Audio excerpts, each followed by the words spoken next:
Vadodara media ક્લબે સાંપ્રત રાજનીતિ અને મીડિયા જેવા સરસ નવા વિષય ઉપર મને બોલવાનું તક આપી, કારણ કે આ વિષય બહુ સારો છે, બહુ જાણીતો પણ છે, પણ ભાગ્યે જ લોકો આના ઉપર કાર્યક્રમો કરતા હોય છે, અંદરોઅંદર ચર્ચા કરતા હોય છે, વોટ્સઅપમાં મેસેજ કરતા હોય છે.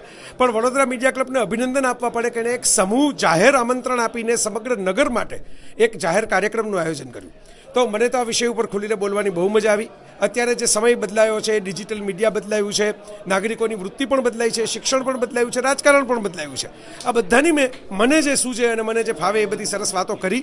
મારે કહેવું જોઈએ કે આયોજન બહુ જ સરસ હતું, વધારાની ફોર્માલિટીનો કોઈ ભાર નહોતો અને સીધું જ વહેવા માટેની મને તક મળી અને સારા પ્રશ્નો પણ પૂછાડા છે, વડોદરા માટે તો અપેક્ષિત હોય. અને મેં જે એમાં સમાપનમાં કહ્યું એ પ્રશ્ન આખા કાર્યક્રમમાં, એ મારે આજે આ મીડિયાના માધ્યમથી બધાને કહેવું છે કે સયાજીરાવ ગાયકવાડી સ્ટેટ એ જો આપણને મળી જાય તો પછી બીજું કાંઈ ઘટે નહીં. કારણ કે એ જે એમાં રાજનીતિ પણ ઉત્તમ હતી, એમાં શિક્ષણ પણ ઉત્તમ હતું, એમાં માધ્યમો કહેવાય કે મીડિયા કહેવાય કે કોમ્યુનિકેશન કહેવાય તો એ પણ ઉત્તમ હતું, એમાં કળાપ્રીતિ કે રસિકતા કહેવાય એ પણ ઉત્તમ હતી, એમાં ભારતીય સંસ્કૃતિનો વારસો પણ હતો અને વિદેશની આધુનિકતા પણ હતી.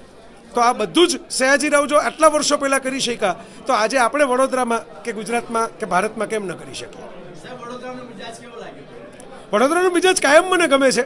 ખાલી મને એવું લાગે કે અમારા રાજકોટવાળા જે છે ને એ બધા આખી રાત જાગતા હોય ને વડોદરા વહેલું સૂઈ જાય, એટલું મને લાગતું હોય. હું રમૂજમાં વડોદરાના મિત્રોને કહેતો તમે વહેલા સૂઈ જાઓ, અમે રાજકોટવાળા 3-4 વાગ્યા લગી ખેંચી લઈએ ક્યારેક ખેંચવું હોય તો.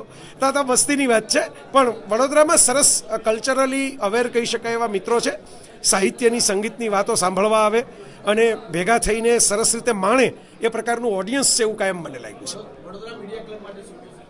વડોદરા મીડિયા ક્લબમાં સરસ મિત્રો છે, મારા તો 2-3 અંગત પરિચિત મિત્રો છે અને મેં જોયું કે ભાઈ આ એવી ક્લબ નથી કે જે ખાલી મીડિયા એટલે કે પોતાના જ માણસો પૂરતી કનેક્ટ રહે, પણ એણે જનતા સાથે પણ કનેક્ટ જાળવી રાખ્યો છે. કારણ કે અત્યારે કાર્યક્રમમાં મેં જોયું અલગ અલગ પક્ષોના નેતાઓ હાજર હતા, જે શહેરના પ્રબુદ્ધ કહી શકાય એવા નાગરિકો હાજર હતા. તો આ મીડિયા ક્લબે પોતાની જ ક્લબ હંમેશા એવી હોય કે પોતાના જ લોકો માટે બને, પણ આ મીડિયા ક્લબ ખાલી પોતાના માટે નથી, જનતા માટે પણ છે.